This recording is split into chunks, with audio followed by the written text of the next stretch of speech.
As wars continue to rage abroad and Iranian proxies target American forces in the Middle East, this could spell trouble for our military forces right here in America. As senior leaders warn that 2024 will see major structural changes for the Army, and recent reports say major cuts could even come for the branch's elite special forces. Which units could be headed for the chopping block? That's the question we asked this morning.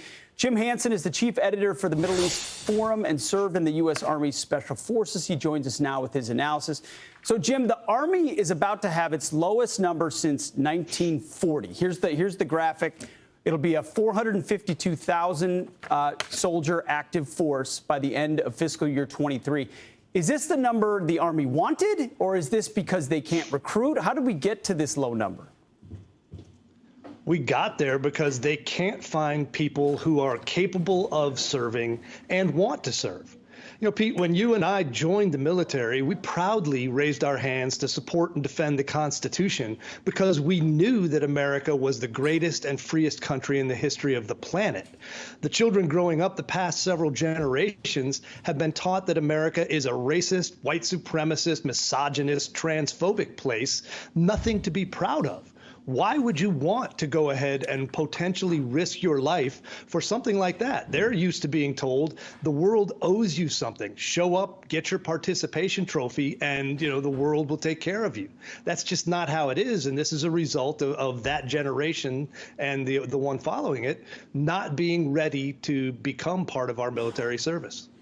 And, the types of units they're cutting, Jim, it raises eyebrows. The Army Secretary, Christine Wormuth, I'm sure she's a warfighter, says the reduction will come from close combat forces and special operations as well. Is that where we should be cutting from?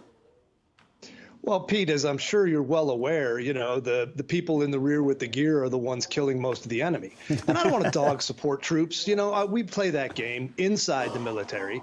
But you have to have the people at the pointy end of the spear, or you're not going to be something that first is a deterrent, and second, if called upon, can actually take the fight to the enemy. And they're looking at it now and saying, well, we can't get people willing to do that, or we don't want to, which is even scarier. And now they're just saying, we'll just find whoever we can and we'll put them in a room with a computer, and they'll save the free world. That's just not how it works. And Jim, I know you're in touch with a lot of guys still serving. I am as well. What's your sense of the morale, of the ethos of today's Army under the Biden administration? It's sad. I think the one thing you could say is the people who are still willing to serve, who have that warrior spirit, are demoralized because they spend more time practicing their pronouns and doing pride parades than they do fighting and practicing for war. So I think we have to change the mentality, first of the country, that says the military and the United States are worthy things. And then second, change the mentality inside the military that you have to focus on war fighting, not on wokeness. And Jim, this recruitment number that we're not making comes while standards are being lowered, too, across the board. So we're lowering standards to get people in, and we still can't recruit enough to fill the ranks.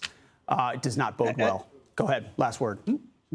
No, you have to be able to uphold the standards. You can't lower them and say, well, maybe this will still be okay. That, again, is not conducive to having the fighting force we need in a world that's on fire. Had a senior leader recently say, we're not changing the standards, we're just adapting them. Okay. Right. Sounds down. Right. Yeah, exactly. Jim, thank you very much. Happy New Year. Good to be with you.